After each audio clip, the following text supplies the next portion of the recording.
On? Yeah. Red button down. Never know. Is it? It's on now. Okay, great. Well, thank you very much. I do appreciate having the opportunity to share with you the findings of our panel looking at the phase 3 of the effects analysis, the BDCP. By way of background, I'm a microbial biogeochemist, and I'm going to, which means I am interested in looking at how phytoplankton and natural populations of bacteria respond to the environment. And my particular interest is in these highly disturbed systems, urbanized estuaries, systems like San Francisco Bay. So the review that we completed, Sam gave you a little bit of the history there. The point that I want to make to you all is that we've had some history now with looking at the formulation of the effects analysis. We started looking at this document in November of 2011 and then finished up in March of this year. So we were able to see sort of the process as it unfolded, which I think was really helpful to us in evaluating the work along the way. And it also allowed us the opportunity to, through the Delta Science Program way of putting these panels together, having interaction with ICF, with the authors, gave us an opportunity to have sort of a collegial exchange along the way, which I think helped us quite a bit. What I wanted to do, we were tasked with really drilling down into the details of this effects analysis and try to understand, using the best available science, what the likely effects, net effects for covered species would be of implementing the plan. The effects analysis is vast in its scope. The actual chapter that deals with the effects analysis is 745 pages, but you really need 8 associated technical appendices, which totals another 4,500 pages or so, in order to really understand or begin to understand the potential effects of implementation for covered species. And our job was to really drill down. What I'd like to do with you is just provide the highlights of our analysis, kind of our major themes that emerged as a result of the review. And as Sam said, we submitted this, we completed the report in March, so we've had a couple of months to really reflect on it a little bit more. We're heartened to see that the Delta Independent Science Board review of the draft BDCP and the ERI EIS echoed a lot of our concerns, and I think that probably highlights for folks areas where attention needs to be paid. So the 4 themes that really rose to the surface for us, the first was a real disconnect between the assessments of scientific certainty or uncertainty that is reflected in the effects analysis proper versus what you would find if you actually looked in the technical appendices. And this was of concern to us because we know that with a set of documents this vast, most people are going to read the effects analysis and not the technical appendices. And there's real concern that the effects analysis doesn't adequately address that level of uncertainty around virtually all of the conclusions that are made. This is important in terms of our second theme, which is that the implementation of the BDCP and its effects are highly uncertain. And so the way to address this is through adaptive management. It's part of the plan. However, the effects analysis needs to really clearly articulate the uncertainty in order to have an effective adaptive management process. And at present, that simply doesn't exist within the main document. The third theme is a lack of a systems approach in terms of looking at the Bay Delta system and the plan and how conservation measures will interact with each other. Along with this is a lack of integration or quantitative assessment of the net effects for the covered species. And I'll talk a little bit more about that. Finally, overall, there was a concern of just how this very detailed document lacks a lot of structure, making its interpretation very, very difficult. So I just wanted to go through a few of these things with you. just to give you a sense of where we're coming from.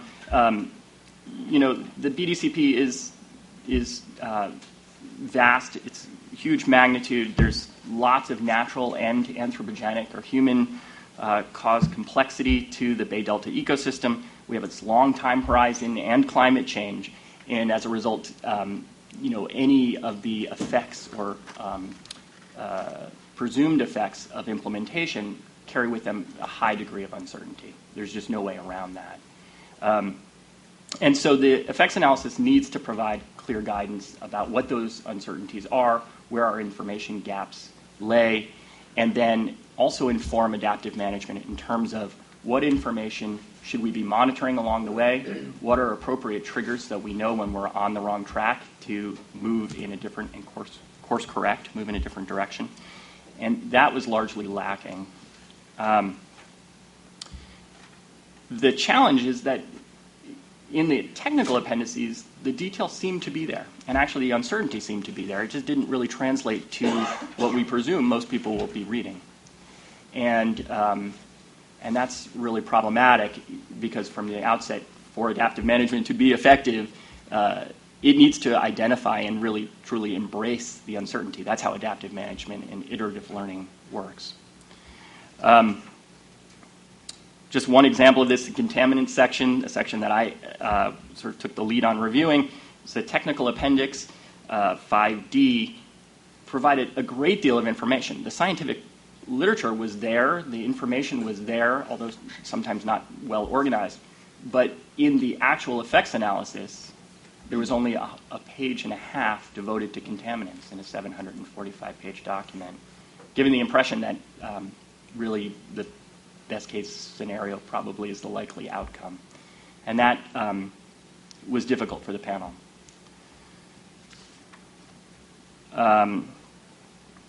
And this uncertainty, this question of uncertainty really comes down to how to move forward with the implementation of the plan. If it is to move forward, you need to really understand the uncertainty in order to implement adaptive management in a meaningful, rigorous way. And so what's left, instead of having that process in place, you're left with this sense that really passive learning is how this is going to unfold. In other words, you don't reach an outcome, then we decide what we're going to do at that time, how we're going to move forward and alter the plan. And instead, the approach from an active adaptive management perspective should present the information gaps, the unknowns, provide workable hypotheses, but then also the metrics to test those hypotheses and course correct early with alternative hypotheses ready to go. Interesting, Chapter 5 does actually have a statement. They say these expectations represent a working hypothesis of the relationship between actions, stressors, and biological performance. And that really is at the heart of adaptive management. These are hypotheses that carry a high degree of uncertainty. So all these uncertainties need to be explicitly stated for adaptive management to be effective moving forward.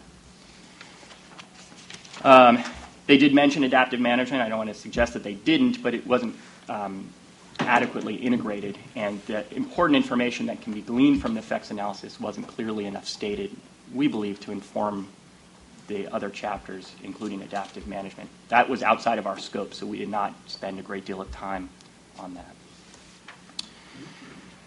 The other themes was a lack of a whole ecosystem approach, something that concerned us and sort of all of us scientists sort of woke up when we heard them say that the effects analysis ended basically in Sassoon Bay, outside of the plan area, but the assumption that you're not going to have downstream effects and that the whole ecosystem, the delta and the bay and even the coastal ocean are not connected systems seemed awfully presumptuous to us. And I think it reflects a concern, a general concern, that perhaps better integration of how all of these different conservation measures work together to influence a net effect for covered species needs to be more deeply considered.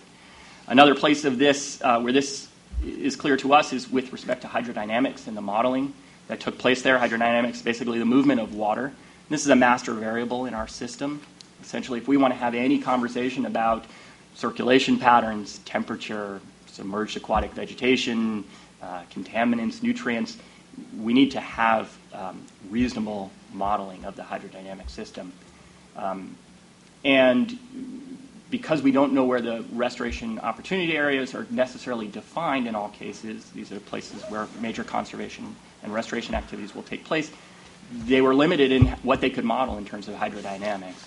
And so that wasn't adequately acknowledged throughout. And it, again, raises high levels of uncertainty in the ultimate analysis. Some of the modeling also, there was some counterintuitive results from some of the hydrodynamic modeling that was done there, but there wasn't sufficient information to really understand where those results came from. With respect to the net effects, this is taking the broader view, looking at covered species and trying to understand what are the potential net effects, benefit, or a problem for these covered species. A great deal of effort was brought along the way. We saw an evolution of development of trying to rank net effects and balance lots of different interacting processes. And to some extent, the scientific information wasn't there to do that in a robust way. The effects analysis does identify a quantitative or semi-quantitative approach for looking at the net effects, balancing all of these different potential processes, sort of pluses and minuses for species health, but then they don't implement it, they don't apply it, and instead default to basic professional judgment, which is essentially a hypothesis about how the system might work. And finally, the other piece that I think probably one of our biggest recommendations is that, and as I said, the scope of this effects analysis is really pretty impressive. They've really done a fair job putting together, assembling all the necessary, or many of the necessary pieces of scientific information. However, there isn't sufficient cross-referencing between the technical appendices and the actual document itself. And it leaves the impression, a sort of a trust us sort of message, because you can't find the information. You're convinced it's there, but it's sometimes very difficult to find the relevant information necessary to make a determination about likely effects. We do believe that the effects analysis needs to be a standalone document in its present shape. We don't think it reflects that. And we think that that's a place where more work could be done. So as I said, some but not all of the content problems could be diminished with just simple better reporting. And finally, the last piece that I wanted to sort of highlight is that this effects analysis is a real opportunity to take all of these information gaps that are identified, scientific priorities, and better integrate that with Delta science overall.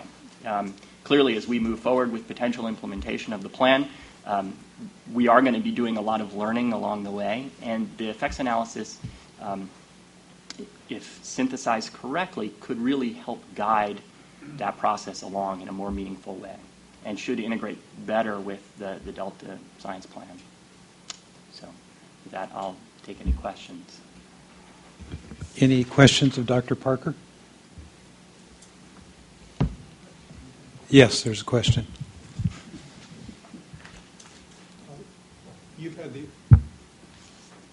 You've had the opportunity to see the Independent Science Board's critique that we're going to be discussing next. They had a little section about the points in your report that they highlighted. Do you have a response? I mean, the things that you think are either similar or different enough to be worth mentioning in their report? Because I'm looking for commonalities between these two reports plus the Arcadis report to try to develop my own ideas on how it all fits. Yeah.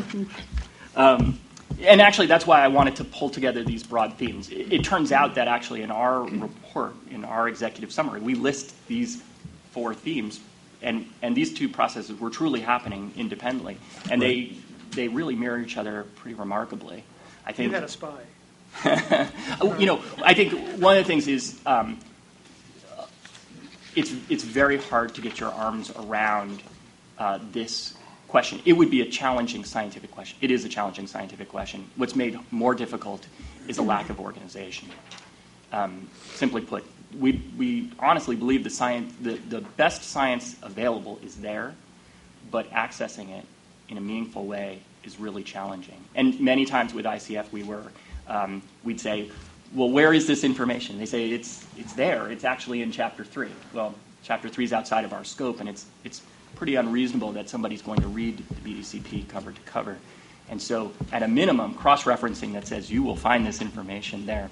And I think that's something else that the Science Board struggled with. Levels of uncertainty and the reflection of levels of scientific uncertainty. If you read the effects analysis as a sole document, I think you'd be left with a very different impression about the ecosystem trajectory given implementation. And rolled up in all of that is the timelines, the horizons, the complexity that just, the effects analysis just needs to come to terms with. That's part of what this process is going to look like. It's going to be highly uncertain.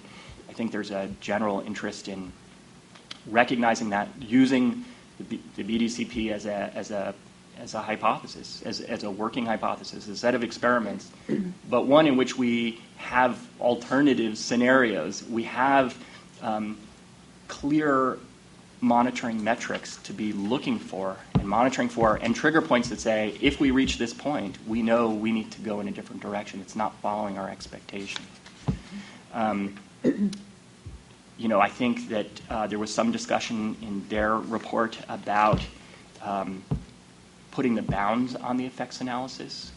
In particular, we were concerned about sort of this idea, this artificial boundary of Suisun Bay. Well, they made the same point. Yeah. And so these are all commonalities that I think, we're frankly pretty pleased that they sort of saw the same things that we saw. And really, I think that should speak pretty loudly in terms of how to look at this, where we are in this process. Okay, thank you. Thank you. Any other questions of Dr. Parker? Hearing none, then... Oh, I'm sorry, one thing. Could you explain the mathematical equations in Appendix D in one sentence that could be understood by the layperson? No. Yeah, take that one offline. Take that one to the hall. Sam, I think we're ready for the next presentation. Okay, so that's